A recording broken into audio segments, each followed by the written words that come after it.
这件衣服飞在老园中多转个弯，跑了。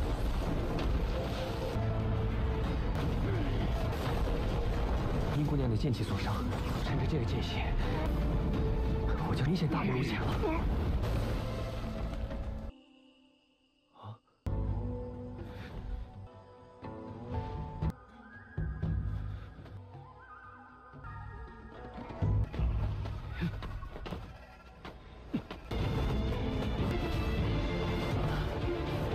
不然真的会。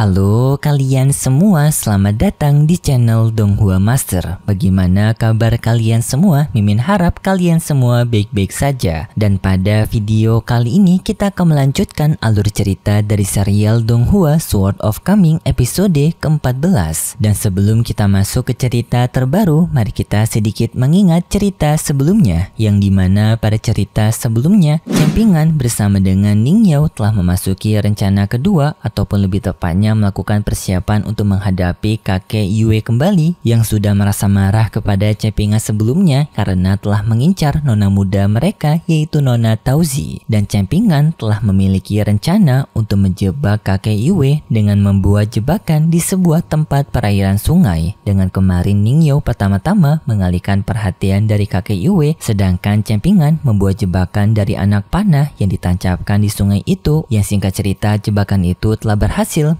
membuat kaki dari kakek Yue terluka. Tetapi karena kakek Yue ini merupakan kultivator abadi, luka itu tidak terlalu berpengaruh kepada kakek Yue dan ia dapat memberikan serangan balasan sampai membuat Campingan dianggap tewas karena terkena tombak bambu. Yang hal itu membuat Ning Yao marah dengan ia mengeluarkan kekuatan cahaya yang sampai memanggil pedang naga di jembatan. Dan itu merupakan inti cerita pada cerita sebelumnya. Kalau gitu pun sekarang langsung saja kita masuk ke bagian cerita terbaru.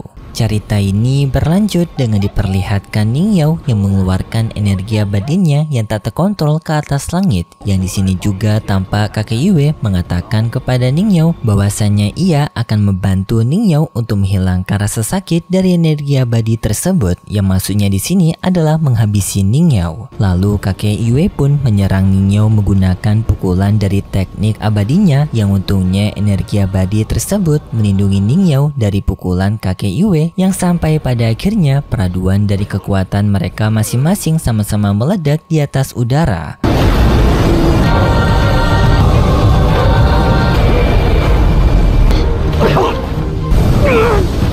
Kakek Yue yang melihat energi abadinya Ning Yao cukup kaget karena gak menyangka kalau energi abadi Ning Yao di luar dari pikirannya. Tetapi setelah itu tampak energi abadi dari tubuhnya Ning Yao telah berhenti keluar, membuat Ning Yao terjatuh pingsan.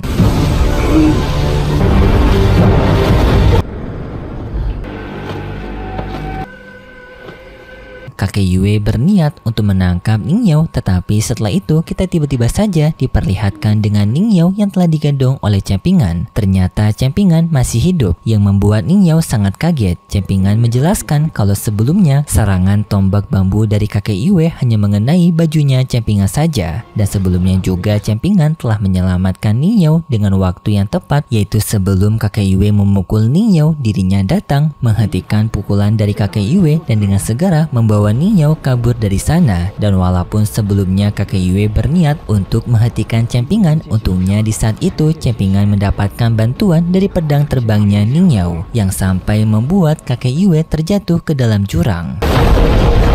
殷姑娘的剑气所伤，趁着这个间隙，我就明显大不如前了。 Dan untuk sekarang mereka sepertinya aman dari kejaran kakek Yue sebelumnya. Tetapi sayangnya tidak lama kemudian diperlihatkan dengan tangan dari kakek Yue yang telah kembali ke permukaan. Ning Yao dan juga Campingan telah menyadari hal tersebut. Ning Yao menyuruh kepada Campingan untuk berfokus berlari secepat mungkin, sedangkan dirinya akan menggunakan pedang terbangnya untuk memperlambat kakek Yue menggunakan pedang terbangnya. Setelah itu pun kita berpindah ke tempat dari Taman Fenglai yang di sini tampak Jia sedang bercerita mengenai sebelumnya ia yang telah mencoba untuk menyerang kakek Yue menggunakan teknik spiritualnya, dan juga Jia menceritakan tentang Paman Songchang yang juga berhadapan melawan kakek Yue yang dalam pertarungan itu mereka berdua sama-sama seri. Tetapi di saat itu tiba-tiba saja Paman Songchang datang ke tempat mereka membuat Jia sangat kaget. Jia pun langsung meminta maaf kepada Paman Songchang karena telah membicarakan Paman Songchang waktu pertarungan sebelumnya. Paman Songchang tidak terlalu mempermasalahkan Jia, ia justru ingin berbicara kepada keluarga Chen. Tetapi di saat itu adanya Song Jingxi yang datang ke tempat mereka yang seketika membuat suasana di tempat mereka menjadi sangat panas karena sepertinya Nona Chen tidak menyukai Song Jingxi. Sedangkan untuk Cempingan dan juga Ningyao, mereka berdua telah beralih sampai mereka sekarang berada di tempat yang cukup aman, yaitu berada di dalam gubuk. Yang di sini mereka berdua sama-sama beristirahat di gubuk tersebut, tetapi dengan Cempingan menunggu di luar karena merasa malu dengan Ningyao. Namun kejadian ini malah memberikan perasaan awkward kepada mereka berdua karena mereka berdua yang saling diam-diaman. Apalagi mereka berdua sempat bertatap muka, yang seketika membuat suasana menjadi tambah awkward dan Ningyao pun memutuskan untuk pergi keluar duduk bersama dengan Cempingan. Yang di sini mereka berdua masih membicarakan tentang dari kakek Yue, yang dimana kakek Yue merupakan seorang abadi yang sangat kuat, memiliki umur kisaran 2000 tahun. Tetapi karena penggunaan kekuatan magis sebelumnya, kemungkinan kakek Yue juga telah mengorbankan umurnya selama 180 tahun. Tetapi tetap saja 2000 dikurang 180 masih banyak, dan kemungkinan juga kakek Yue masih belum menyerah untuk mengincar mereka berdua. Jadi jika mereka sekarang masih selamat dari kejaran kakek Yue, tetapi hal ini tidak akan bertahan lama. Kakek Yue mungkin bisa menemukan mereka kembali dan bahkan berada di kekuatan yang lebih kuat karena mungkin saja kakek Yue di masa depan nanti akan berada di tingkatan kelima yang akan memberikan umur baru kepada kakek Yue sebanyak 4000 tahun lagi. 寿命依旧长达2000岁左右。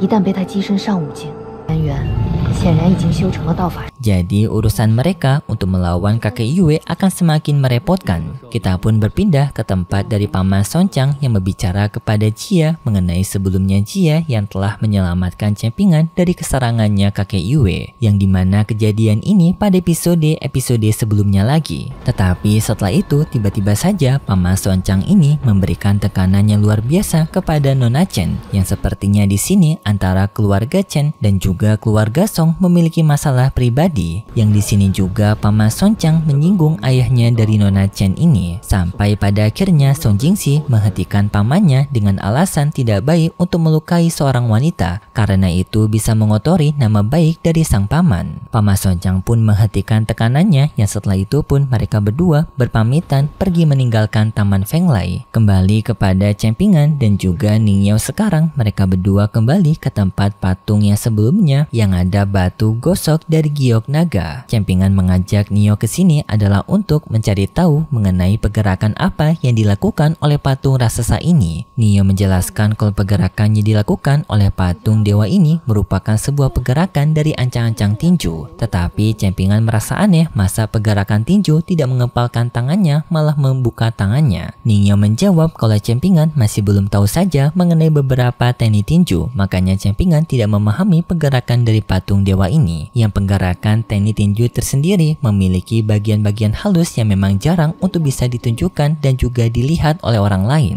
Setelah mendapatkan penjelasan dari Ningyao, Cempingan sekarang merasa benar perkataan dari Ningyao karena Cempingan melihat dari pergerakan patung lainnya memang seperti ingin menunjukkan sebuah teknik bela diri tinju.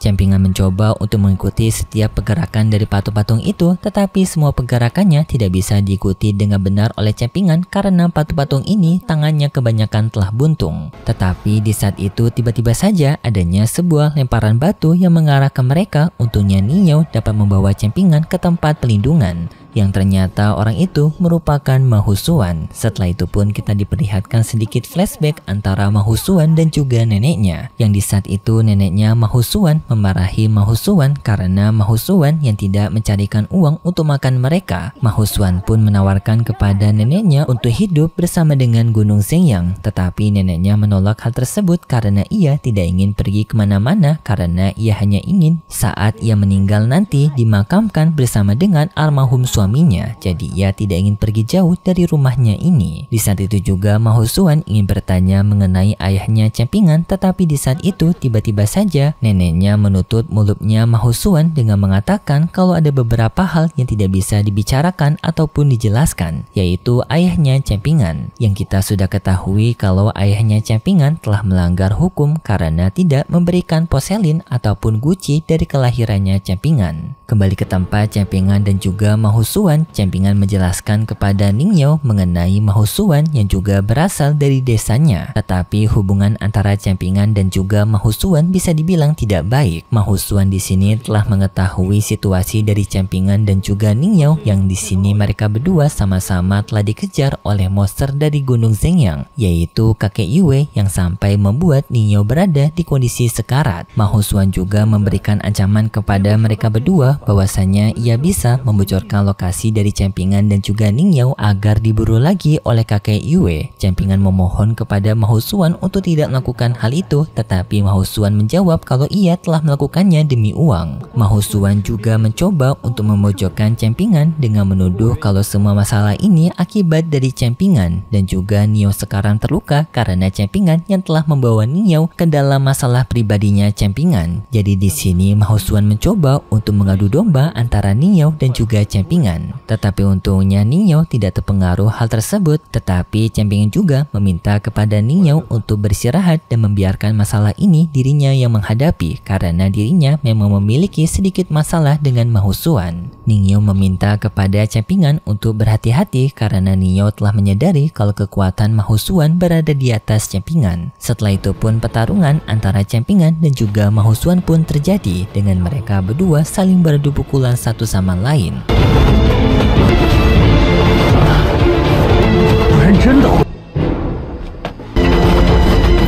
Dan setelah itu pun juga cerita dari serial Donghua Sword of Coming episode ke-14 bersambung. Dan mungkin sedikit penilaian dari Mimin dari serial Donghua ini, karena juga sudah sampai 14, mungkin kita sudah bisa kasih penilaian. Yang jujur bagi Mimin, serial Donghua Sword of Coming ini semakin lama gak ada daya tariknya cuy. Karena perkembangan karakter dari Campingan ini yang sangat lama, dan juga gak kemana-mana juga Campingan ini setelah 14 episode ini. Gak ada kekuatan yang benar-benar jadi istimewa bagi Campingan kecuali ketapel dan juga panah. Dan juga untuk plot cerita sedikit membingungkan, karena fun fact, tidak hanya kita saja yang merasa bingung dengan plot cerita dari Sword of Coming ini, tetapi penonton-penonton dari mainland Cina sana juga nggak terlalu suka ataupun bosan dengan plotnya yang terlalu lambat dan juga menggunakan istilah-istilah yang membingungkan. Jadi Donghua ini memang sulit untuk bisa dinikmati dalam waktu yang lama. Perkembangan karakter yang lambat, banyak juga tokoh-tokoh yang memiliki peran membuat tokoh utama tidak mendapatkan perannya maksimal. Yang di sini kita malah bingung sebenarnya Donghua ini mau berfokus mengangkat masalah kepada siapa? Apakah Campingan, apakah Paman Songchang, ataupun kakek Yue? Terlalu banyak masalah yang dimasukkan, jadi kayak pemeran utamanya tuh gak terlalu berfokus kayak Campingan ini. Bahkan kita sering melihat perannya Ningyao lebih penting daripada Campingan. Jadi ya sayang banget cuy, untuk kelas animasi ini bagus banget, top tier malahan. Bagi penilaian Mimin dari semua series Donghua Sword of Coming ini, penganimasi pergerakan dan juga animasi grafis itu paling bagus. Tapi sayangnya untuk ceritanya itu terlalu lambat. Untuk penilaian Mimin kasih 6 untuk cerita, tapi untuk grafis Mimin kasih 10. Tetapi karena serial Donghua ini masih belum tamat, kita harapin saja untuk episode kedepannya akan lebih baik lagi. Kalau gitu pun terima kasih buat kalian semua yang sudah menonton video ini sampai akhir. Jika kalian suka dengan video kali ini, bisa beri like serta subscribe, dan sampai jumpa di video selanjutnya. See ya!